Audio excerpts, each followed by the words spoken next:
के गर्ने बाबा हे भगवान मेरो छोरा भित्र छ बचाइदिनु न हामीलाई हाम्रो पार्टीको मात्र मतलब छ हेर्नु अरु कसैको मतलब छैन त्यही त हामीलाई हाम्रो पार्टीको मात्रै मतलब छ अरुको के मतलब ए बाबु के भयो आगो लाग्यो जाऊ न कहाँ टुल्की खा बाबु टुल्की खा जाऊ न टुल्की कहाँ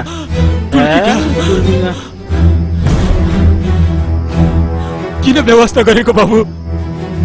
हाम्रो पार्टीको हो र आफै गरेर नि बजाऊ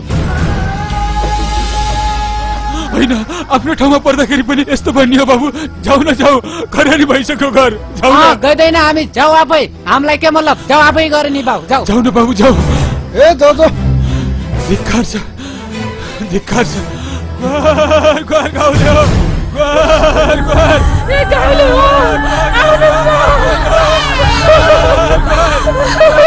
मलाई परेन ए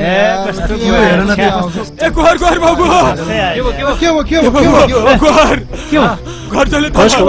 टुल्कीको घर चलो छिटो जाऊ न टुल्कीको ए बच्चा पनि भित्रै छ के भर्नी भयो मतलब हाम्रो जातको हो र यस्तो माल परिरहेको थियो यार जाऊ न बाबु जाऊ न आफै गएर नि भाइ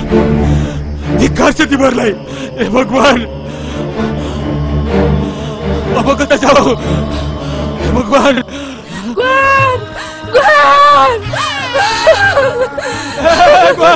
लाउन नि कता जानी होला ए बोले बाबु ए नानी होइन के भयो दिले बुढा जाऊ नै न तल टुल्कीको घर चल्यो ए मैले अघि नै देखिसकेको थिएँ अनि किन नगएको त बाबु मलाई के मतलब यार ऊ हाम्रो राज्यको हो र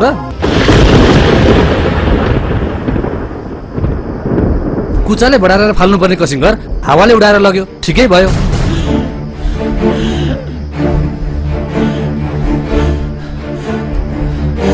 कस्तो दिन देख्नु पर्यो आज यस्तो दिन देख्नु पर्दा त पहिल्यै मर्न पाए हुन्थ्यो नि ए भगवान कस्ता थिए पहिला नेपालीहरू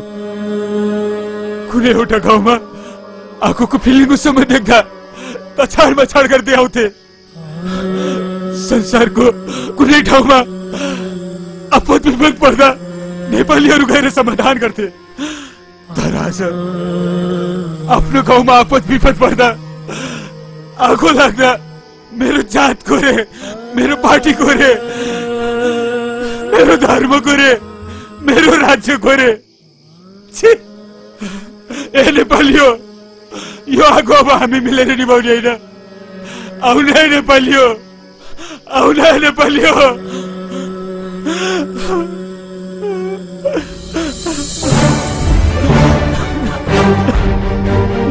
कहाँ जान लाग्योस् जासुकै जाम तिमीलाई के मतलब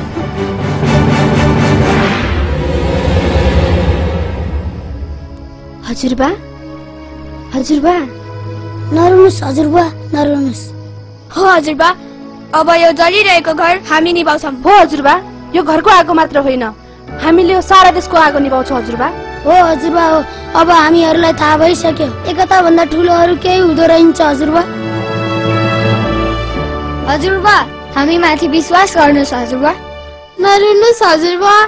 हो हजुरबा हामी माथि विश्वास गर्नुहोस् हजुरबा हामी बुझाउँछौँ प्रत्येक नेपालीलाई एकता भन्दा अरू ठुलो केही हुँदो रहेछ उठ्नुहोस् हजुरबा उठ्नुहोस् हामी निभाउँछौँ यो आगो जाऊ हजुरबा जाऊ हिँड्नुहोस् पहिला आगो निभाऊ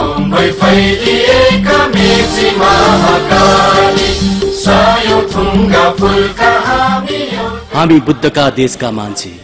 वीर गोर्खालीका सन्तान कहाँ रह्यो हाम्रो एकता कहाँ हरायो हाम्रो शान एउटा नेपालीले अर्को नेपालीलाई पार्टी जात धर्म राज्य विभिन्न आधारमा फरक देख्न थालेका छन् त्यसैले अब बन्ने संविधानले अखण्ड नेपालको रक्षा राष्ट्रिय एकता शान्ति र समृद्धिको लागि गरिमामय भूमिका निर्वाह गरोस् आदरणीय नेपाली दाजुभाइ दिदीबहिनीहरू हामीहरू बीचको एकता नै हाम्रो सुन्दर भविष्य हो ईश्वरले सदा हामी बीचको एकताको भावना जगाइराखुन्।